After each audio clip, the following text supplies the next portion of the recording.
Hey there, it's Adriana from Let's Make It Academy. And in case you haven't noticed, I like and prefer floral prints. I don't know why, I just do.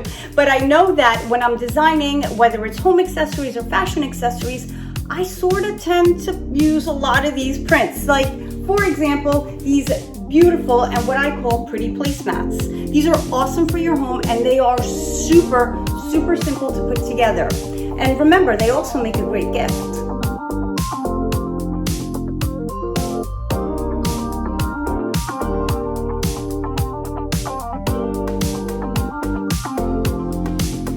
Download that pattern and let's go. Let's make it. Start these pretty placemats. So for this particular project that we're going to be sewing and making, you can see that the pattern, there's no taping. It's a little different, but instead I gave you 4 different options, pattern A, B, C, or D to choose from. I know you're probably thinking we don't need any more decisions aside from even choosing the fabrics we're going to use, but you can see that you can make 4 different styles of placemats if you want. And you can see here that this one that I showed you in the intro is this shape. I mean, you know, it's pretty easy to see which one is which, and I'm giving you various options. So B will give you more of like a daisy, C I'm going to actually do in the tutorial, and D is kind of like a different sort of wave, very flowerish looking, but a nice wave. So that's a decision for you to make, and no matter which pattern you choose, the tutorial is completely the same. Now have fun and go choose your fabric. These are the fabrics that I'm going to be using for this tutorial, and my brown is a little bit more of a heavy weight. It's not very heavy, but thicker and embroidered, which does give my placemat a nice firmer feel when you press it. So a quick note, in what I just showed you, the patterns, it did have a 6 there. I scratched it out. Your version that you've printed out at home does say 12, so you are cutting out 12 pieces. So let's get this going. You're going to need 12 pieces. Now, I originally had a 6 because there are 6 pieces of the placemat that you would really need for the front and 6 for the back. But then I realized, depending on your design, you may need 6, you may need 4, you may need different amounts. So 12 in total is what you're counting and cutting. Usually I take my pattern and I pin it down, or I use paper weights and I cut it out. But because I am really at the very end of this scrap brown that I love and I want to use, I'm going to do what I rarely do, and that is pin this down and actually trace the pattern. There's nothing wrong with doing this. It is not the most effective way, but I'm going to use this way just because I want to flip over the design so I make the most use and have the least amount of leftover fabric, because I need to make sure I get 9 pieces out of this. If I had so much of this fabric, I would not be doing it this way. And then I will cut out all of my tracings. To give you a better idea to visualize what I've done here is I have them all sort of fit in like a puzzle, and now I'm going to cut out. And again, it's rare I do it this way, only when I'm running out of the fabric that I completely adore. So for my floral one, I will not be doing this because I have plenty of it.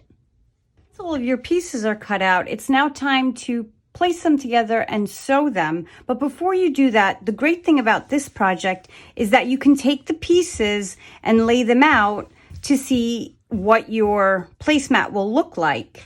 So this is what I'm doing here, but you can make your changes here is what I'm trying to show you. So let's say you lay it out and you're not happy with it. You can just go ahead and move the pieces around and just start changing it up. You know, who knows, maybe you were thinking just one of those blocks needed to be floral, and so on. So this is your chance to play around with it, possibly cut out more pieces if you make changes, and then make a choice of what you finally want it to look like. So I know that mine is going to be just like the previous one I made. I'm using 3 florals in the front, and the back is going to be all brown. So I already know that's my direction. So what I'm going to do is, with 2 pieces, right sides together, I'm going to pin them together So I'm going to just make sure. Sometimes these are hard to tell. Okay, so right sides together, pin.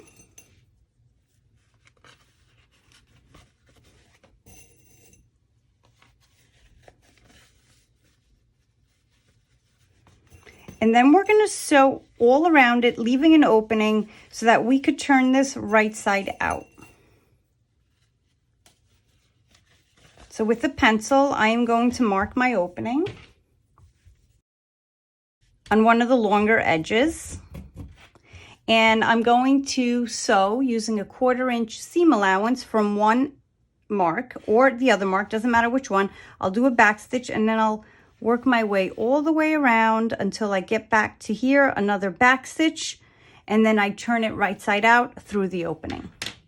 And you're going to do this to all of your pieces until you have your 6 created pieces.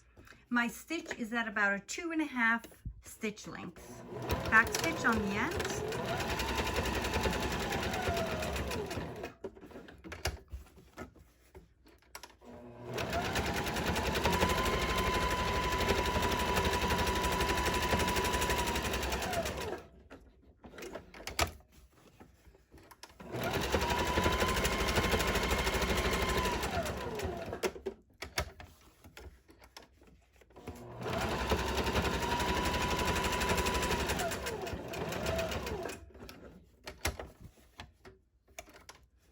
And when you make your way back to the other marking, you're going to back stitch there.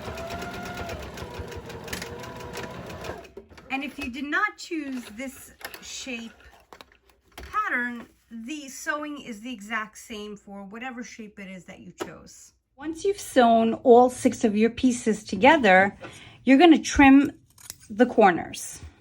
And we're going to turn them right side out. So by trimming the corners, you're actually removing this extra fabric that won't get stuck and sort of make the corners a lot thicker than they need to be.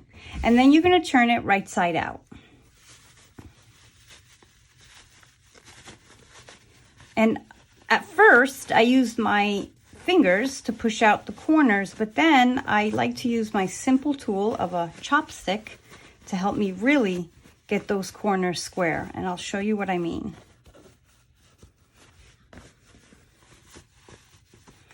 Okay, so I get my chopstick in there and I push it out. Not too hard because you don't want to puncture it through, or any dull long tool will work. Okay, and now that the corners are pressed out, what you're going to do is you're going to give it a press, and you're going to do this to all 6 pieces. So you will turn in your raw edges there, so your edge lines up and you don't see that there's an opening there. You may need a pin. My fabrics are behaving, so I don't need a pin there, a straight pin, but you may add it in there if you need. And I'm going to press till I get a really nice, clean looking section of my placemat. And you're going to continue this process for all, or the rest, I should say, 5 pieces of your placemat. Turn it right side out and give it a press.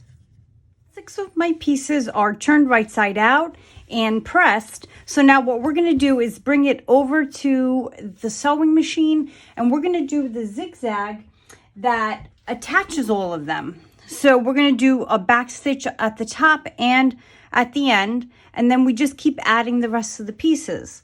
But before you do this, I want you to use some of your scrap fabric that you have left over from this, and I want you to test your zigzag to make sure it's at the stitch length that you want and the width. So don't test it on these, test it on your fabric. My zigzag is set at a stitch length of 1 and my width is a 6. So that's the look that I like for this placemat. And as I'm sewing, I'm going to make sure that this center line that we create by adjoining these 2 pieces is always in the center of my presser foot. So I'm going to do a back stitch there, and then I'm going to move it along.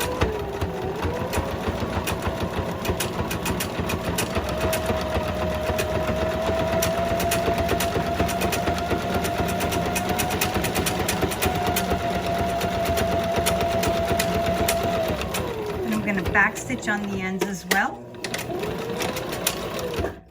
And we have attached 2. And here's what that looks like. So you can even make your stitches even closer together. It's totally up to you, but this literally adjoins everything. And now you add on your next in the same exact manner until you connect them all.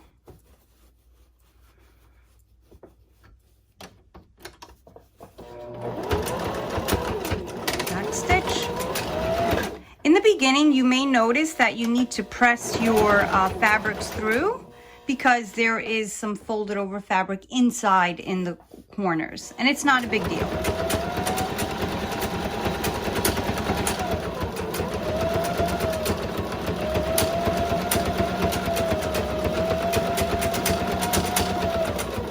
Back stitch on the end.